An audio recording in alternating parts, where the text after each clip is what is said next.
sintetizar para as pessoas poderem entender, tá? Débora tem um momento aqui, filha única, tá? Todo cuidado, toda proteção e etc e tal. Aos 12 anos de idade, Débora é pega de súbito, né? Tanto a Débora quanto a mãe, né? Débora vem de um lar tipicamente patriarcal, com um pai provedor, um pai que está ali, um pai que provê, um pai que acompanha, um pai que... não é?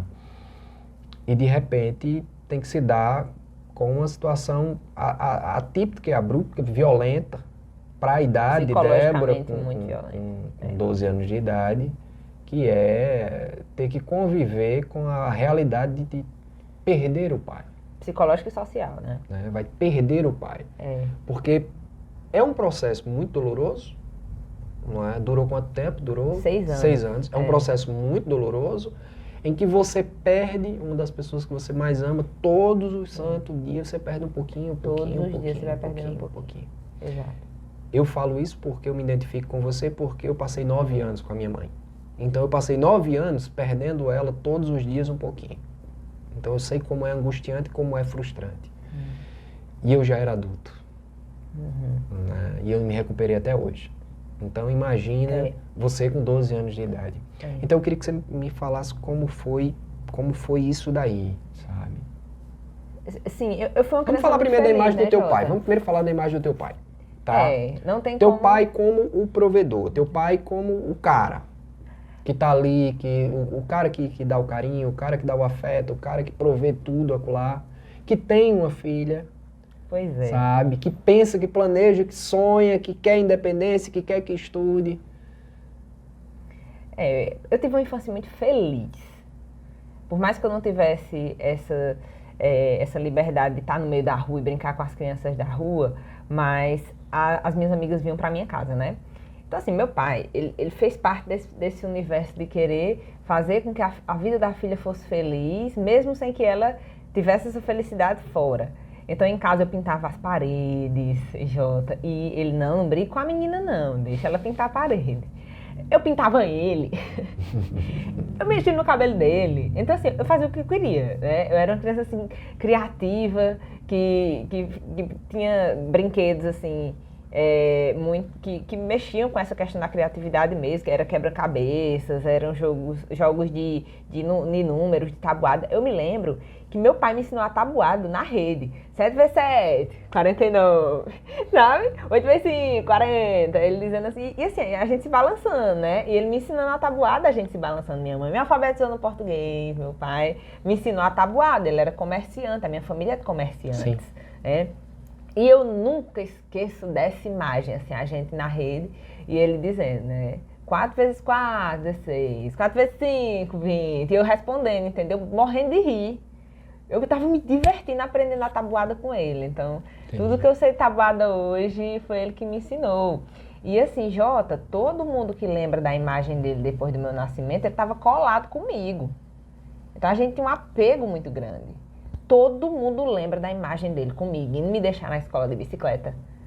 Todo mundo lembra da imagem dele comigo, indo pro parque, indo pra missa. Então, eu guardo memórias muito lindas, assim, de natais, de Réveillon, em que a gente ia pro centro da cidade, porque aqueles parquinhos bem... Aqueles parquezinhos que pra criança, né, era... Nossa, que mágico! Hoje você vê assim, não, esse parque era tão pequenininho. Diz que tu tomou aquele sorvetinho de água do rio. Aquele que era só água com corante, que ficava girando aquele negocinho. Ai, meu Deus, tudo. Aquilo ali era mágico. Era mágico. Tudo aquilo ali era mágico, né? E eu vinha nas costas, assim, do meu pai. Era tudo muito divertido. Era tudo muito lindo. Era tudo muito mágico. E às vezes, Jota, por você ter uma infância muito, muito, muito, muito, muito feliz, você, quando vai crescendo e aquilo vai se perdendo, você vai sofrendo, assim, muito, muito, muito mais. Porque você sabe o que é felicidade. Então, os meus pais, eles tiveram, era muito amor. Eu fui criada num contexto de muito amor, né? E aí, quando eu te falo dessa questão do meu pai, o quanto que ele foi marcante para mim, o quanto que as palavras dele eram fortes para mim, é porque, às vezes, Jota, nesse contexto de proteção, é muito interessante isso, né? A mãe perguntava assim, você comeu isso? Você comeu uma coisa gelada? Aí eu dizia... com medo dela, né? Não comi não. Aí pai chegava pra ela, não minta. Você não minta, né? Ele tinha esse negócio de eu não mentir. De jeito nenhum, não minta. Até hoje, assim, tem coisas que vêm na minha cabeça e eu me lembro dele dizendo isso, porque as palavras dele eram muito mais duras que os tapas da minha mãe, porque ele nunca me bateu, não. A minha mãe sempre dava uns tapinhas aí. Se não for, não é mãe. E eu... Era muito mais dura a palavra dele. Claro. Sabe? Claro. Então, isso vai moldando a gente. A imagem dele foi muito importante para mim. Até hoje, eu guardo tudo que ele me aconselhou, que ele nem me disse, às vezes nem precisava aconselhar. São os comentários que ele fazia, são os incentivos que ele dava, são os caminhos que ele apontava. Então, a gente acaba seguindo involuntariamente, né? Só que aí, como eu te disse, né? De repente, meu mundo cai. Meu mundo cai, porque, assim... Ele não sentia nem gripe, Jota. Era difícil até ele ficar doente. Era um cara assim, super forte, super... E aí, do nada, assim, ele vai... Era sempre muito engraçado. Era um dos caras mais engraçados que eu já conheci na minha vida. Tudo virava piada. A gente ia dormir dando risada porque ele fazia brincadeira de absolutamente tudo. Era um senso de humor, assim, ímpar. Não só comigo, mas com as sobrinhas. Todas as sobrinhas dele têm essa memória, né? Engraçado, porque ele sempre tinha que pegar alguma coisa, fazer alguma palhaçadazinha e todo mundo morria de dar risada. Ele tinha um carinho especial por tudo que é criança. Amava criança. Então, esse era um tio carismático, né? Demais. Com todas as crianças da rua. Porque a Vila Paulo Gonçalves, né, quando eu nasci, tem isso, né? Todo mundo sai adotando todo mundo, né? As minhas vizinhas são as minhas tias, minhas avós também, a consideração é essa. E ele também fazia isso com as minhas amigas, com as minhas primas, né? Então, ele era essa pessoa, né? Ele era essa pessoa maravilhosa que foi definitivo na construção do meu caráter. Com certeza foi. E o sofrimento maior foi perder tudo isso, progressivamente, né? Porque é como eu lhe disse, ele fazia todo o sacrifício. Eu comecei a estudar em escola particular. Quando mudou o sistema de ensino, eu estudei em Tabelião, fiz o prézinho lá, fiz a alfabetização e a primeira série. Quando o sistema de ensino de notas mudou, era um sistema que eu não me recordo muito bem, mas a nota era conceito, não era mais nota. Mudou todo, e os estudantes eram várias idades diferentes, na mesma sala, era um sistema de educação diferente. E aí ele me matricula com minha mãe, né, os dois muito preocupados, me matriculam em uma escola particular, né, que na época era a Senec, interessante, a Senec tinha uma linhagem particular lá dentro, né, e eu me matriculei lá, a gente comprava livro, não sei o quê, estudava inglês bem direitinho. Aí depois que passou esse período da Senec, eu fui pro paroquial, então eu tive esses 4 anos de paroquial. Inclusive era uma escola que eu me sentia muito deslocada, porque eu me sentia que eu não era... Eu não era do nível dos alunos que estavam lá, né? São pessoas maravilhosas que eu guardo amizades assim para a vida toda, mas assim, foi uma escola que eu me senti deslocada. Embora depois eu tenha trabalhado lá, tenha pessoas maravilhosas, conheci professores inspiradores para a minha vida inteira lá. O que eu guardo de mais lindo de lá são os professores. Eu me lembro do professor Gilson. Foi meu professor. Foi professor de matemática. Conheci Neide Aquino lá e foi lá que eu me apaixonei pelo inglês. Minha professora também. Jota, eu disse a ela recentemente que as imagens que eu via no livro de inglês, eu comecei a alimentar essa vontade, esse sonho lá nas aulas dela. Que bacana. Então eu olhava para as imagens e dizia, eu vou lá, um dia eu vou lá. Eu criancinha sonhando com aquilo, né? Mas eu me via numa condição social diferente das outras pessoas, né? Lá. Eu me via excluída. Sofri tudo que criança... Sofri bullying pra caramba lá. Pra caramba, que é uma coisa que fere a alma da gente, né? Débora, eu chego... Pra caramba, Jota. Eu chego chego no paroquial. Eu fui pro paroquial. Meus pais também fizeram o mesmo sofrimento, a mesma coisa, o mesmo sacrifício. E eu chego no paroquial. Eu chego numa época... Paroquial hoje não, paroquial hoje é um negócio bacana pra caramba. Mas eu chego na época, um paroquial, eu chego ali em 85, no paroquial. Então, o período militar, ele vai ali até meados de 82, 83. Sim. Então eu chego ali em 85. Eu pego aquilo dali ainda, uma coisa muito militar. O paroquial ainda é muito militarizado. Quando você chega, cabelo cortado, unhas limpas, sabe? Farda impecável. Sapato preto, meia preta. Sapato preto, saia meia prensada, preta. saia plissada. né? É. Bem passado, um negócio assim, né? E uma moral, uma rigidez moral muito grande. Né? Eu acabo despertando o professor que eu me tornei no paroquial, porque aquele sistema de disciplina, para mim, era muito bacana. Uhum. E eu levo muito daquilo para a sala de aula. Sim. Levei muito daquilo para a sala de aula. Mas eu chego uma época, você falando do bullying, eu chego uma época que todo o aluno novato que chega é fobó. Ai, Todo aluno novato que chega nem falo. é fobó. Nem falo, porque eu ainda peguei essa época. Pois é, todo aluno que chega novato, ele é fobó. E a gente não está preparado para isso. A criança não está preparada para isso. Ela não está Não mesmo, psicologicamente preparada para Mas isso. vira uma cultura lá dentro. Vira uma cultura. E aí os próximos que chegam passam a ser fobosos. E o oprimido oprime. E o oprimido oprime. Quando deixa de ser fobó, Sim. vamos xingar quem entra. Quem entra. Nunca concordei com aquilo, nunca concordei com aquilo. Eu também não concordei não, mas era uma coisa já cultural. Isso veio acabar há pouco tempo, mas isso era uma coisa cultural. Né? As gestões dos padres que foram assumindo foram acabando com isso, acabando, até que acabaram. Mas até pouco tempo era assim.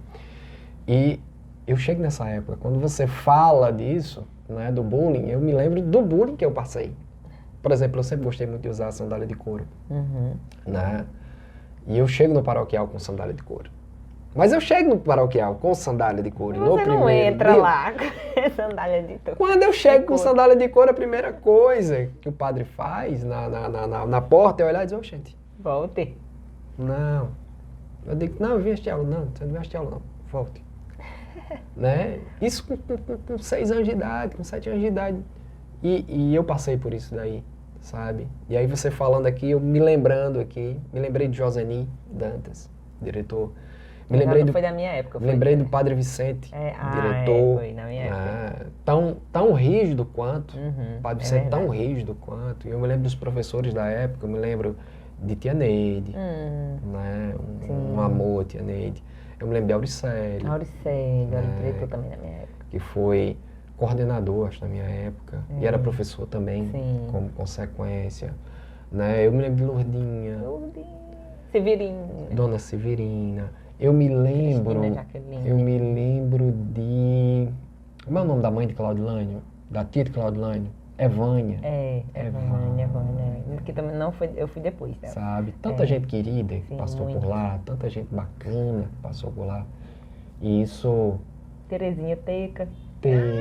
Maravilhoso. Até hoje, minha professora querida. Maravilhoso. Então, tanta gente, velho, que passou assim, você falando, me deu aqui um dia de, porra, deixa eu me lembrar disso aqui. É uma história à parte da minha vida, foram 4 anos lá.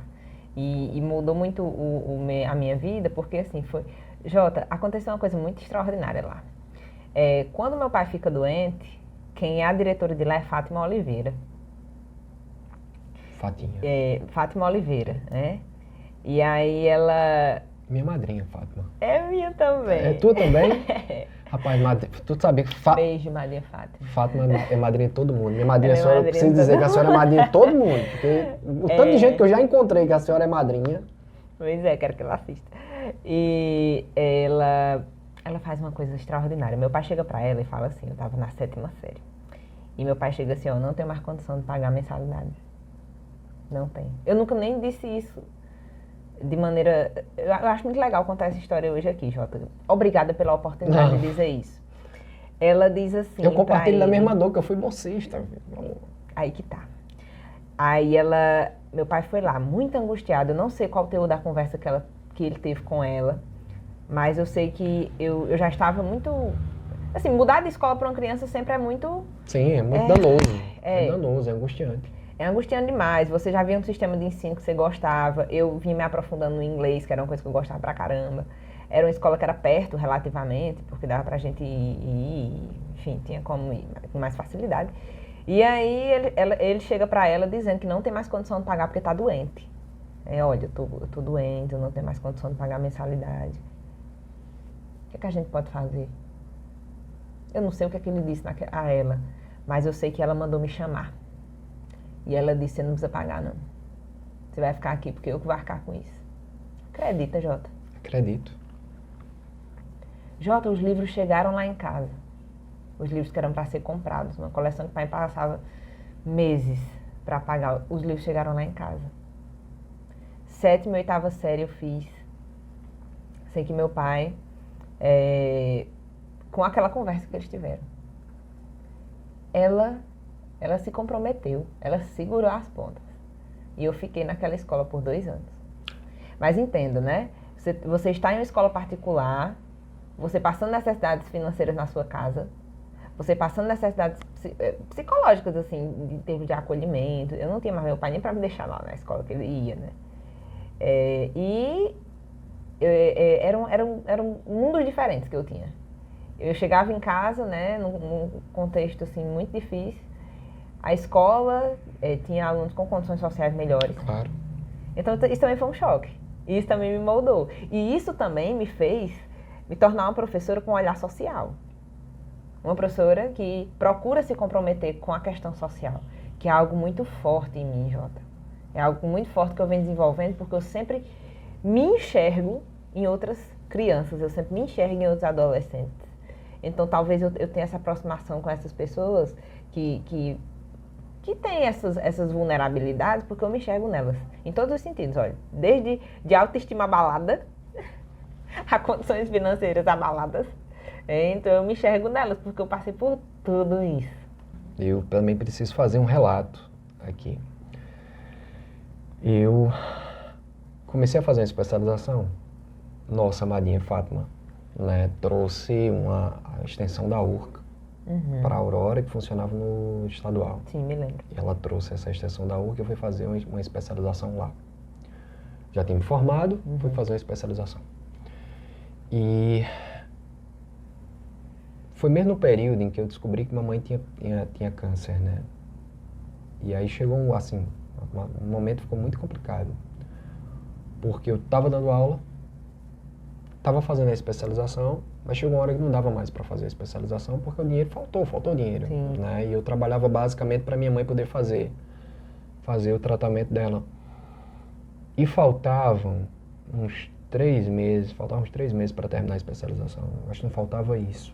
Faltava 3 meses para terminar a especialização e eu desisti da especialização, sabe? Porque não dava mesmo, porque não dava. E eu me lembro como hoje, eu chego no estadual, ela olha pra mim e diz, o que tá acontecendo? Tá assistindo aula? E eu olho pra ela e digo, não dá mais pra fazer. Ela diz, não dá. Resumindo a história, depois de uma longa conversa, eu com ela pagou os últimos 3 meses da especialização. Que mulher incrível, né? Ela pagou os últimos 3 meses, eu terminei, uma das minhas especializações, né, eu tenho 7, uma delas eu terminei exatamente por causa da minha Maria Fátima, que ela não deixou, né? E tantas outras situações que eu conheço, que eu sei de pessoas que foram ajudadas por ela. Com certeza. Pessoas em que ela pagou, pessoas que ela financiou, pessoas que sabe que ela investiu, pessoas que ela incentivou, pessoas que ela trouxe, né? Vamos pegar de uma forma roceira, né? Pessoas que ela trouxe do sítio, que ela botou na casa dela, que ela botou para estudar. Coração enorme. E pessoas que se formaram e que hoje são muito gratas, assim como eu também sou Ela grato. acredita mesmo na educação, né? E ela muda, ela acaba mudando a vida das pessoas, porque quando você afeta uma pessoa, Jota, em determinado momento da vida, aquilo vai desenrolando em ações muito maiores, Sim. né? Por exemplo, eu me fiz professor, né, com as graças de Deus. Eu me fiz professor e eu me deparei com situações muito parecidas, sabe? De alunos meus que não podiam, por exemplo, pagar a inscrição do vestibular e eu paguei. Ah, sim, a gente né? É verdade. Alunos meus que tinham como pagar a inscrição do vestibular, mas não tinham o dinheiro para poder pegar o carro para poder ir fazer a prova. A gente sente na obrigação de e fazer. eu paguei, sabe? E eu fiquei muito feliz por poder pagar, sabe? Uma forma assim de pagar o que já foi feito. É verdade, Jota. E quando eu olhava para a minha Madinha Fátima, para a nossa Madinha Fátima, ela baixinha, um pouquinho de gente, e eu olhava para ela e dizia, porra, eu quero ser um negócio parecido com esse daí, sabe? Eu quero ser uma coisa parecida com essa daí. Na minha opinião, nós temos algumas mulheres que são assim, ícones na educação. Minha madrinha Fátima Oliveira, Sem dúvida. Terezinha Frazão, Sim. né? TT Ave Maria, né? Uma mulher extraordinária. Gorete Belém, Sim. né? Neide Aquino. Ave Maria. São mulheres, assim, extraordinárias. Sabe? Mulheres à frente do seu tempo, com uma outra visão, com a outra